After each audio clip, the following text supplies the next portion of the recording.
So I want to speak about Will and Jada's relationship goals because I think this is such they're such an interesting couple, and obviously most of you have seen that Will Smith has recently released his new memoir, um, and I find so I made a couple of notes on this because I find Will and Jada very, very, very, very fascinating. Particularly, I find Will Smith really interesting in that most of you will know that I have what I call the six stages of life. Six stages of life are security, survival.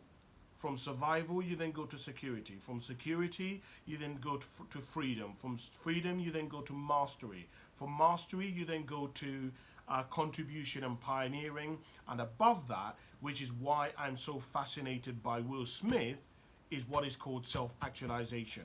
Because when a person is mastered their life, they've got money, they've helped other people, they've given to charity, they've pioneered, they've beat, like Will Smith, he's broken world records, he's reinvented himself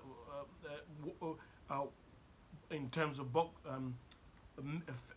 box office sales, um, in terms of pioneering. He's given to charities. It's kind of like, where do you go? He has a family, he has children.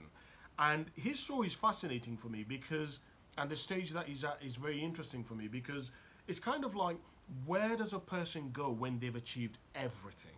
I mean, it's an area of life and a stage of life that most people will never get to. Most people will never get to the stage where they've literally hit everything. They've given to charity. They've achieved every goal that they've ever wanted to achieve. They've worked on themselves. They've helped other people. They've built amazing companies. I mean, who gets to that kind of stage? And so, what I found particularly really interesting about this is and it's something that I would share with you, is that there is always a different stage. There is always a different level. There's always a different version of who we're capable of becoming. Every time we think we've hit our capacity, every time we think we've hit the highest that we can go, there's always something else that we can go to. And so, my question to you, I guess, is how much have you been pushing yourself? How much have you been challenging yourself to go to that next level? Because a lot of us, we don't even, it's funny because so many of us, we think we're weak. Many of us think that we're fragile. But I've come to realize that human beings, we have a plasticity, we have a flexibility about us. We're malleable, we're not stiff, we're not rigid. We have the ability to transcend not only our circumstances, our problems, our issues, but we can become more than we actually have been or are currently are. And I think that's really important for us to realize because so many of us, we think that we're weak. Many of us, we think that we're going to break if we push ourselves to what we think we're capable of. But actually, if you look at most of us aren't really pushing. Most of us aren't really, let's say, if I ask you this question, in the last, let's say, 2 months, if your capacity was 100%, let's use the metaphor of a car. Let's say a car was capable of 100 miles an hour, and that was you. Right? We're obviously speaking about you metaphorically here now. Are you saying that you have been using 100% of your throttle, of your accelerator, of your engine, of your power in your life? Because I found that most of us, we operate at about 30 to 40% most of the times. Sometimes we get a burst and we operate at 70 or 80%. And even then we think, oh my God, Kasim, you should have, it's like, oh my God, I've done, right? This is when a lot of us, we get momentum.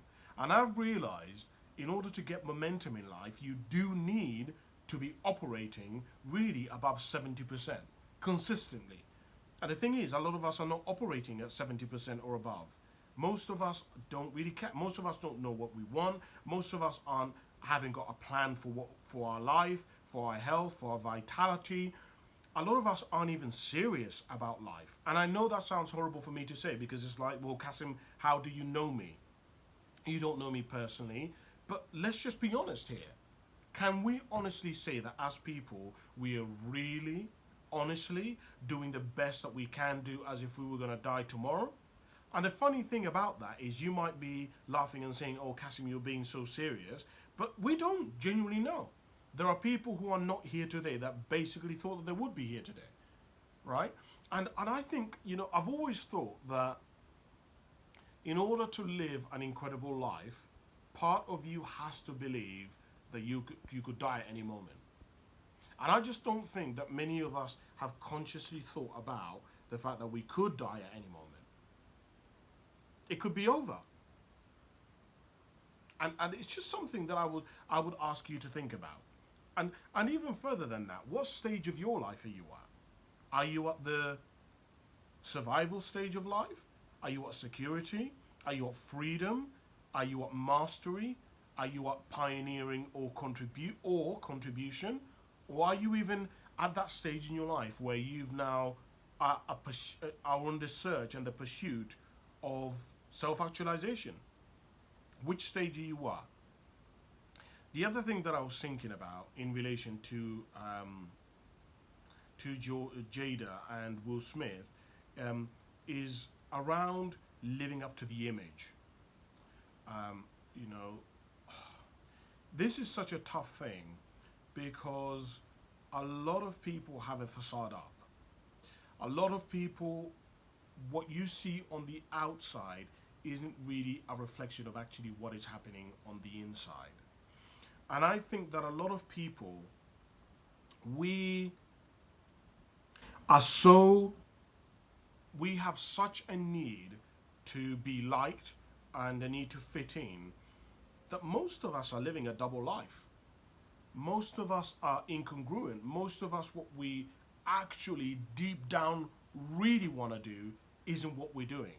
And I think the quickest way for somebody to go down the dark path of life, to build up resentment in their life, is to essentially not try, to look at other people trying and getting what they want, and them saying, well, they must be lucky. They must be imbued with something that I haven't got. When in reality, you've never tried. You have never put a plan into place. You've never asked for help. You've never tried to skill up. You've never tried to do anything to leverage yourself in such a way that you make the odds of you succeeding in your favor. And and so I would ask you, are you living up to an image? Or are you living your truth? Are you authentic or are you a lie?